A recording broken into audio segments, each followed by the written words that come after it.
Welcome back to Combat Radius. Today we will be attacking a North Korean airfield at the city of Haeju with a flight of 8 P-80 shooting stars. Now today's mission will be a preview of the career mode that will be released in the final version of IL-2 Korea on August 4th.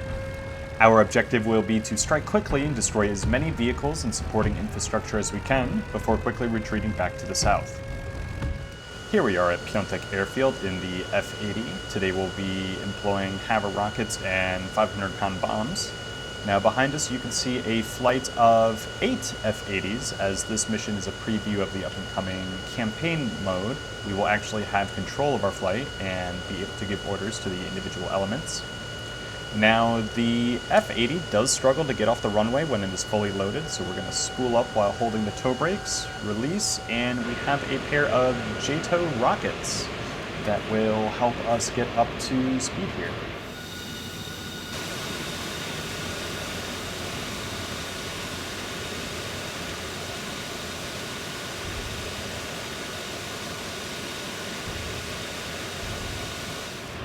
These J-toe rockets are super helpful. Now, I remember on the first day that the early access went live, there was a map on the Parallel 38 server where there was a really short airfield with a cliff on the end of it, and a lot of players didn't know to use the J-toe rockets, so they ended up throwing their planes off the end of the cliff into the water. Now, once we get outside the airfield's perimeter, we will jettison them. We don't want to hit any of our AA crews.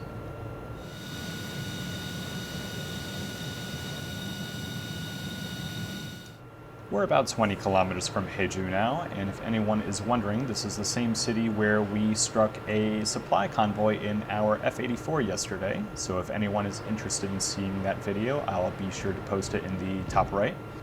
Now, we are already taking AA fire, which is a little concerning. I was not expecting them to be shooting at us from this far away, so we're going to take a little bit evasive actions, just as a precaution.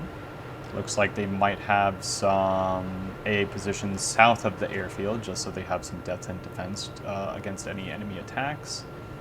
Now, you may see a little circle in the center of the screen. That is not a graphical error. That's actually part of the command widget where I can give orders to our flight. One option that you have is to pick out particular targets for members of your flight. So I have it enabled right now, and when we get close, I can physically look at the target that I want them to attack with my headset and click a button, and my flight will actually break off and go for the target that I can see. So I'm just going to select them to have them attack the airfield in general, and we're going to start our attack run here. Now, to start off the attack run, I want to see if we can go for some of the bigger, juicier targets. So I see a pair of hangars right here on the coastline. We're gonna come in nice and steady on those, 6 degrees up, and pickle. And thump. I love how you can hear the impact of the bomb, and it looks like we got a good hit. Oh, and our wingmen have hit the train yard to the east of the airfield. Now, we are taking a little bit of flak, and it is getting a little too close for comfort, so we're gonna climb back up before turning around.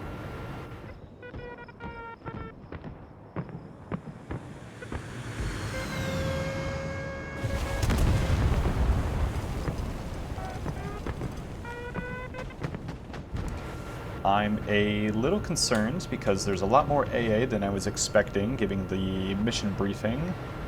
But on our way down to attack those hangars, I think I might have seen a few aircraft that were taxiing to the end of the runway. So we definitely want to make sure that they don't get airborne. And my God, where's this flag? I can hear it all around me, but I don't see it. And okay, so I can see 2 aircraft here at the end of the runway. So we're gonna fly right down the length of the runway, do a little bit of a trench run, nice and low and fast, and we're just gonna dump all of our HAVA rockets on these guys. Now, I could save the ammunition, but I do not want to risk having these guys get airborne. So we're gonna start rippling these off. We're a little short, but I think we got them with the last few, and One of them appears to be on fire, and the second one is actually taking off. Wow. That is a very brave North Korean pilot. After a salvo like that, I would not trust that aircraft at all.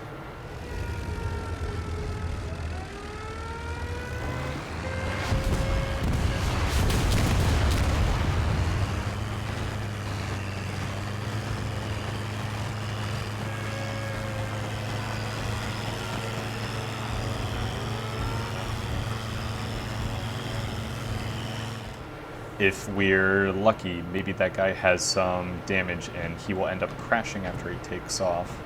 But I'm still really concerned about this AA, so I'm thinking we try to thin a little bit of it out for the rest of our team. Now, I'm seeing one position that looks like maybe it has 4 or 5 AA guns all surrounding a few trucks. So we're gonna plant one of these 500-pound bombs right smack dab in the middle and see if we can knock out as many of these guns as we can with just one bomb. So there is a little bit of a crosswind. It's difficult to keep her steady. And pickle. And oh yeah, that's bullseye right smack dab in the middle. So that should take a few guns out of action. You can see there's a few parked aircraft in the hangars there.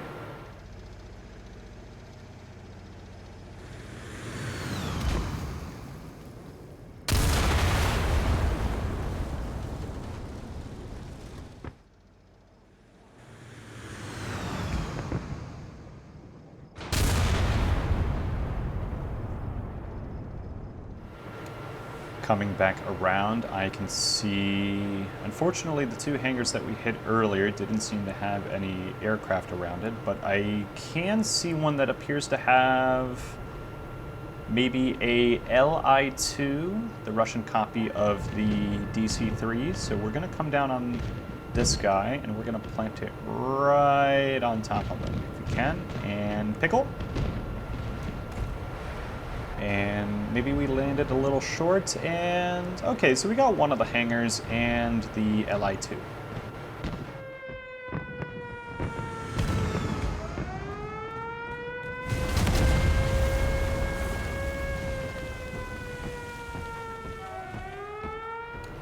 I have noticed that a lot of the aircraft are pretty spread out, so I don't want to waste a lot of ordnance trying to pick them off, but we have done a good job damaging their logistics capacity. We've destroyed the train yard, we've destroyed some of their transport aircraft, and looking around, I'm still not seeing that yak, so I'm curious if he actually crashed after taking off, but I do see a pair of maybe transport ships, so I think that's going to be our next priority target. So we're going to come down nice and straight, right from stem to stern, and oh, it looks like there's actually 2 of them there. There's a little one next to them. So pickle, and oh, that's close enough. Oh yeah, that ship's toast. But the water is actually pretty shallow there, so I'm wondering if that ship is actually going to be salvageable, but I'm sure we blew a big enough hole in it.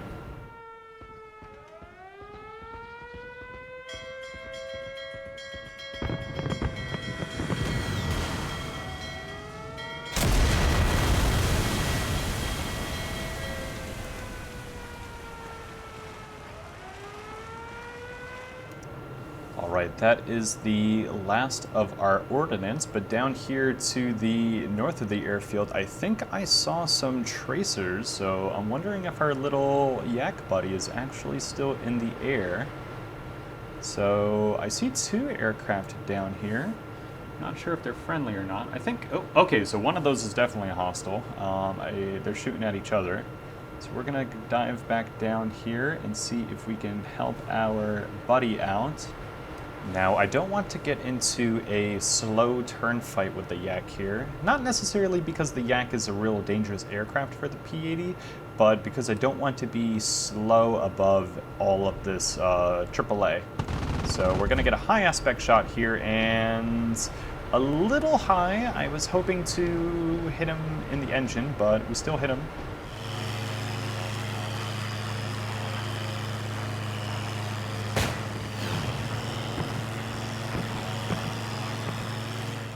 I did lose our yak buddy there for a moment amongst all the aircraft flying around, but we have picked him up again off the coast. He is in a turn fight with one of our P-80s real quick, so we're going to go for a high aspect shot here, and okay, maybe a little high. I don't think we hit him at all. And he's coming around onto the tail of our he's shooting at the P-80. He's hit the P-80. Wow.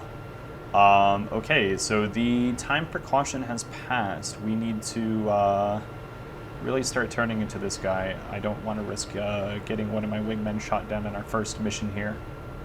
So we're going to come back down.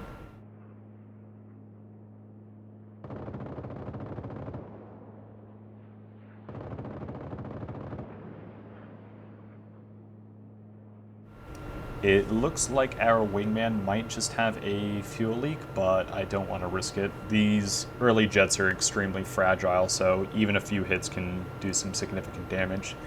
So we're going to close in on this yak. It seems like he is target fixated and doesn't see us coming. So we're going to use up as much ammo on this guy as we can, and there we go. Yeah, we lit him up from wingtip to wingtip. There is no way that aircraft is capable of fighting.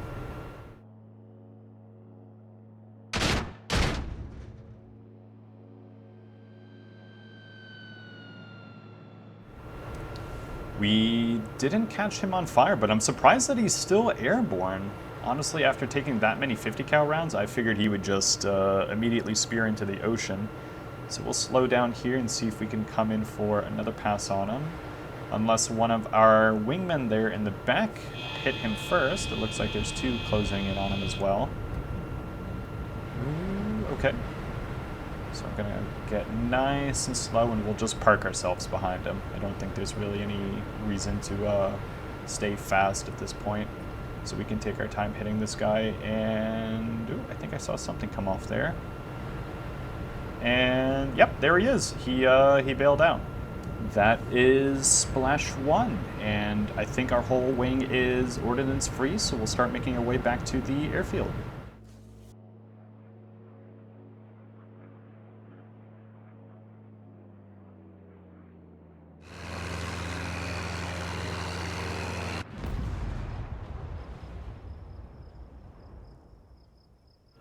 Here we are on final approach at Pyeongtaek Airfield. Now, just like the F-84, the P-80 is an absolute dream to land. Unlike the piston aircraft, where you have to worry about the engine torque and the P factor, these jets, you pretty much just point your nose where you want them to go, and as long as there's no wind, you don't have to fight the rudders at all. Now, we're keeping about, I believe, 130 miles an hour on the descent, and right before we touch down, we're going to hit about 110 miles an hour. We've got our flaps and our landing gear all the way down, but we're a little too high than I would want, but that might be a good thing because there's a really badly placed tree that we're flying right over right now. But this is a pretty long runway, so we can afford to cover a little more distance here as we bleed our speed, and we're going to start pitching up to flare. She is floating above the runway a little more than I would like, but now she's starting to come down, and oh, look at that, beautiful. Both landing gear touch the ground at the same time. The nose wheel was trying to squirrel a little bit there, but another successful landing. Well, guys, thank you for joining me today for this preview of the campaign mode. Please let me know in the comment section down below what you would like to see next. Signing off.